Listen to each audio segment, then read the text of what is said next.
กน้ำจะเจาะมาให้เนี่ยเอาน้ำพอใหญ่เด้อน้ำในกระพุ้ยสบายดีพี่น้องสบายดียามเสาร์จ้าสบายดีเสาร์วันเสาร์น้ำพ้นนะให้กระตุ้นมื้อนี้กะเป็นนักกินเสาร์พี่น้องเอาสิอ้อมโกบจ้าอ้อมกบใส่มะเขือใส่ผักใส่นะคะพวกก่อนอื่นเราก็สิมาขั่วกบก่อนพี่น้องใส่หัวชิงไข่ใส่หัวหอมใส่ใบสุกใส่มะเขือขั่วไปสะก่อนขั่วสิ้นกบสะก่อนพี่น้องกบขั่วกบให้มันหอมๆแล้วก็สิตำข้าวเบื่อใส่พี่น้องข้าวขั่วเรื่องกับบักพริกเต็มแล้วเทไป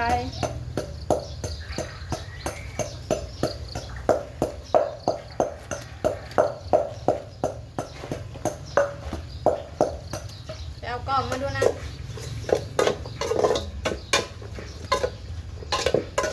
เขาขั่วเหลืองข้าวขั่วขาวสารพอดีเรื่องมันก็สีหอมพี่น้องมาตำใส่กับหมักพริกใส่หอมแซ่บขั่วครบตัวหนึ่งในแก้วต้องหายสิมาออมสู่ปัญญาทอนกินใส่มะเขือใส่ผักใส่ก็คือใบอย่างใบมะระนะพี่น้องแล้วก็ใบเครื่องไฟ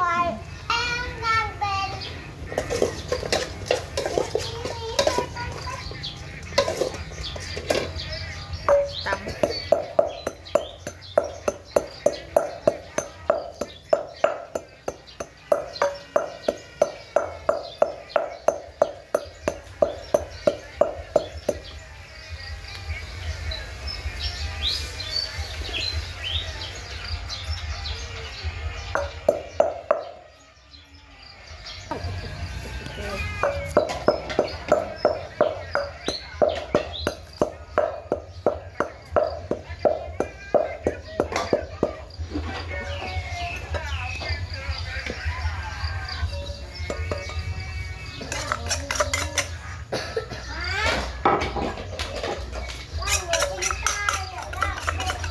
ก็ใส่แล้วกะเติมน้ำแล้วกะใส่เขาเบื่อเขาขั่วเรื่องลงไปหอมหอมเลย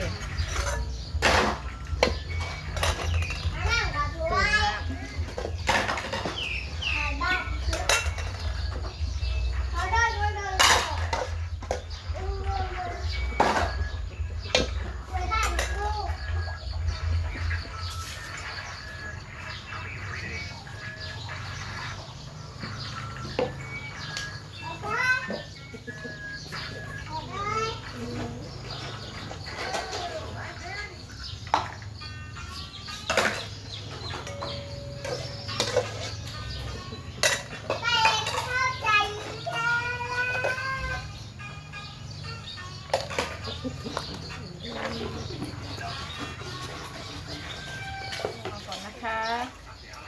เอายิงคนเป็นไก่ยิงคนเป็นไก่ยิงคนก็ได้เป็นไก่ตามมะเขือซุปก่อนตามมะเขือซุปก่อน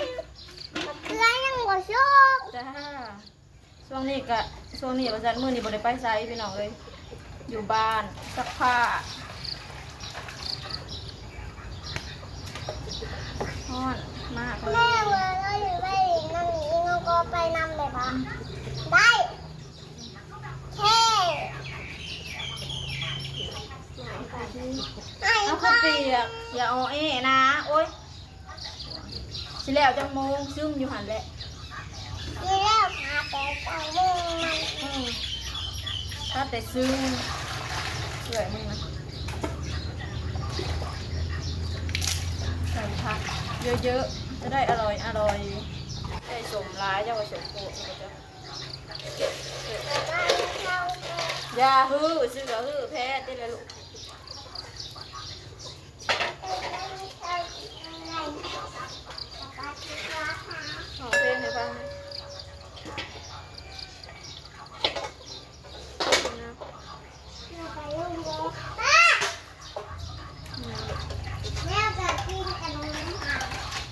กินนั่นเบอร์นี้อิ่มเดี๋ยวบอกงั้น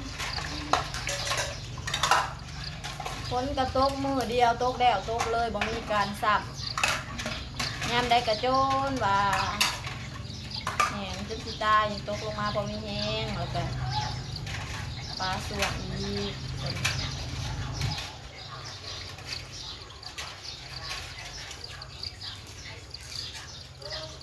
มือจะเป็นกระหน่ายเอ้ยล่างถวยเฮือนงานนะเป็นไรกัดมือเพาะมือเลาะเป็นกระหน่ายดีเด้เบิ่งไหนกว่าล่างเพื่อนมันคือบอกกันจ้ะเอาเฮาล่างบ่ได้หลายเด้เอาไปล่างอยู่งานเฮาล่างหลายแส่หลายมือเอ้ยเป็นตะยานตะเกียบมือเนี่ยจะบ่อยากขายจะบ่อยากขาย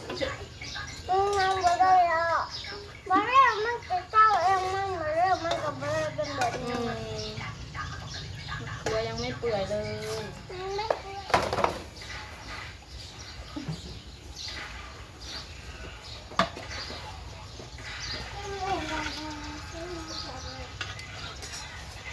ชิมเบิ่งรสชาติถ้าโอเคแล้วก็เอาผักลงได้เลยจะประดับ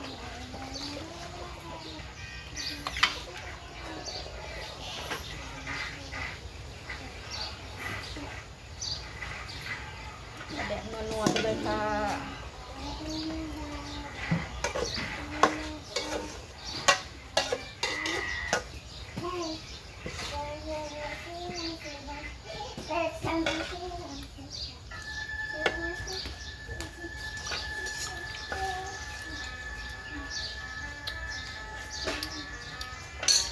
เต็มบ่อใบ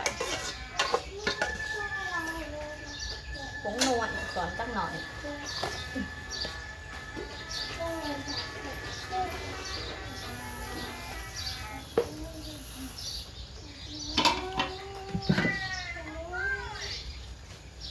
ผักลงไป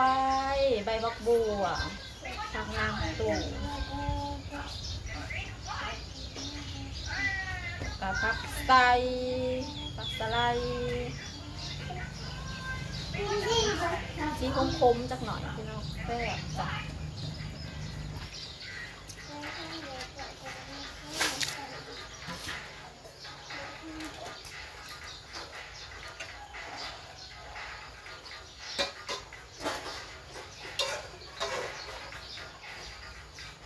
ไม่อย่างเนาะปงหมอจ้าเท้าข้างไว้โดนมันสิขมพี่น้องอ้าวกอดสัน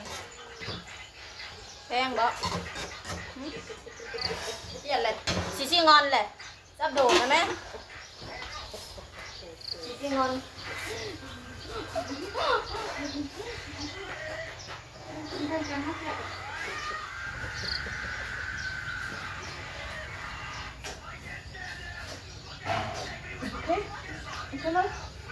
ก็เล่นเลยกินแน่ขนมนี่เบิดเลยนี่เด้อพี่น้องเป็นประแสบแล้วจ้าแกงกบหอนหอมกบใส่ผักอาหารเศร้าพ่อใหญ่ทอนเด็กๆมากินปลามากินข้าวนำกันเด้อพี่น้องเด้อแซ่บล่างนั่นแหละลูกยีราจะไปอันนั้นมันแสบได้ลูกเมนูอาหารบ้านๆพี่น้องจ้า